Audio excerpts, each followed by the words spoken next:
Okay, let's get right into it. We're going to break down what might be the single most important document for anyone in tech right now, and that's Bain & Company's 2025 Technology Report. So in this explainer, we're boiling it all down to their core playbook for how you navigate this crazy new world of AI. So, Bain doesn't pull any punches. They kick things off with a quote that should honestly be a wake-up call for a lot of people.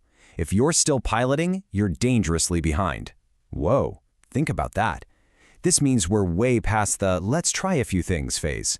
The race has hit this massive inflection point, and the leaders? They're just pulling further and further ahead, compounding their lead at a speed that's just incredible. And that urgency really sets the stage for our first section, the new AI reality. The bottom line? The game has completely changed. The wait-and-see approach is officially dead. Now, it's all about one thing, a straight-up battle for market dominance. And if you want to get a sense of just how massive this shift is, look at this number, 800%. That is insane. That's how much NVIDIA's market cap has grown just since January 2023.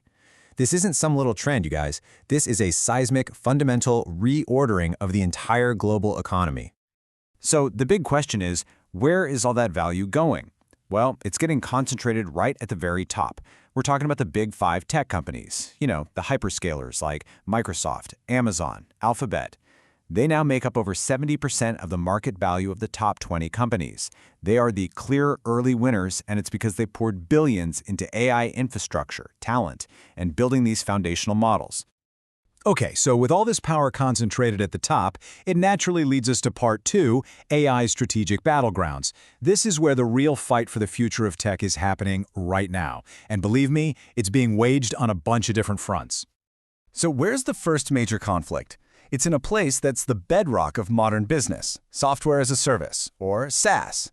And what the report is saying here is huge, that the next wave of AI isn't just going to change SaaS. It's threatening to completely blow up the entire business model as we know it. And here's the core idea you need to grasp. Right now, it's human plus app.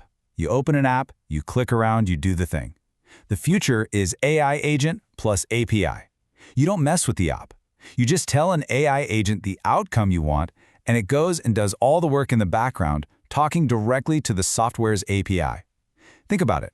No more logging into a dozen different apps. You just ask, and it's done. This changes everything. So Bain lays out 4 possible futures for any SaaS company. First, you've got core strongholds. This is where AI just makes your product even better. Then there are open doors, where AI agents can basically steal value from you. Then you have gold mines, which is a huge opportunity for companies to fully automate their own workflows. And finally, battlegrounds. This is the danger zone, where you either disrupt yourself or you're gonna get wiped out. It really forces every single software company to look in the mirror and ask a tough question. Are we a fortress, or are we just a battleground waiting for an invasion? All right, moving on to the next huge challenge. This one is like the hidden crisis under the surface of the entire AI revolution. And it's a simple but terrifying question. How on earth are we going to meet AI's absolutely insatiable demand for compute power? Okay, get ready for this, because the numbers here are just mind-boggling. To build all the data centers we're going to need for AI by 2030, the private sector would need to pull in an estimated $2 trillion in annual revenue. Let me say that again. That's not the total price tag. That's the annual revenue needed year after year just to fund the construction.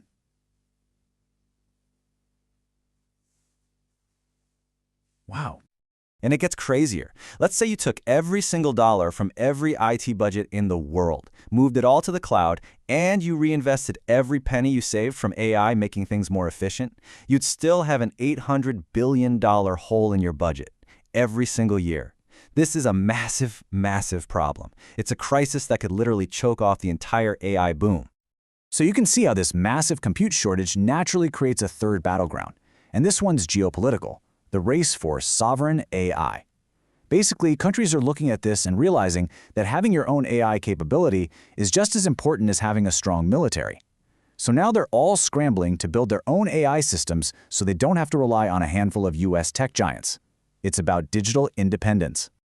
Okay, so we've talked about the battles happening right now, but there's another wave coming, a new technology that's about to redefine the entire landscape all over again. And that brings us to part 3. The rise of what's called agentic AI. So what in the world is agentic AI? Look, it's a huge leap from the generative AI we're all playing with now, like ChatGPT. Agentic AI systems can actually reason, they can plan, and they can execute really complex, multi-step tasks all across different apps with barely any help from you.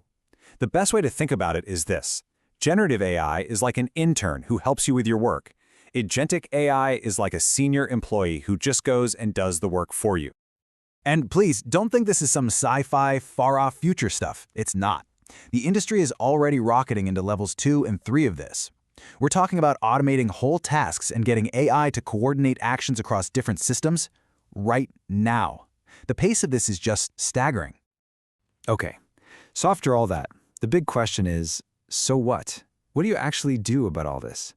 So for part 4, let's zoom back out and get super practical. We're going to look at the actual playbook for leaders who are trying to make sense of this new world.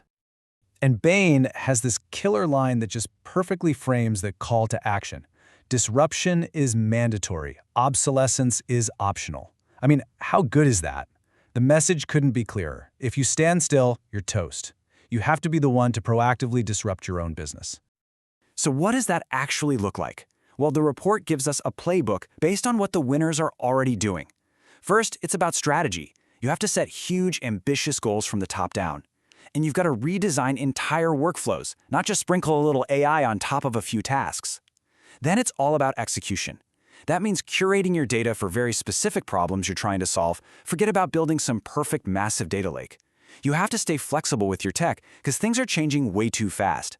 And finally, and this is a big one, you have to rethink your whole business model. You've got to start pricing for the outcomes you deliver, not just how many people log into your software. And that really brings us to the end. The playbook is out there. The path forward has actually never been clearer. But the game itself is speeding up every single day. So there's really only one question left for you to answer. Are you ready to play?